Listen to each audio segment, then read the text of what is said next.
প্রশ্ন হবে তিনটা, রবের পরিচয় দাও, ধর্মের পরিচয় দাও, রাহমাতুল লিল আলামিনের পরিচয় দাও। এজন্যই তো দুইটা স্লোগান মানুষের অন্তরে ঢুকাইতে চাই। ও মানুষ, দুনিয়াতে যতদিন বেঁচে থাকবো, এক নাম্বার স্লোগান গোলামি করব আমার আল্লাহর। দুনিয়াতে যতদিন বেঁচে থাকবো আদর্শ মানব মদিনাওয়ালা নবী। কোন পীরের আদর্শ মানবো না, কোন নেতার আদর্শ মানবো না, আদর্শ মানবো মদিনাওয়ালা নবীর। কারণ আল্লাহর কসম একবার, আল্লাহর কসম দুইবার, আল্লাহর কসম তিনবার, ওয়াল্লাহি বিল্লাহি তাল্লাহি, আল্লাহর কসম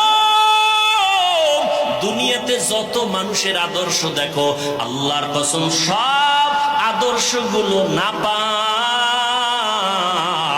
একমাত্র মদিনাওয়ালা নবীর আদর্শই হলো পাক।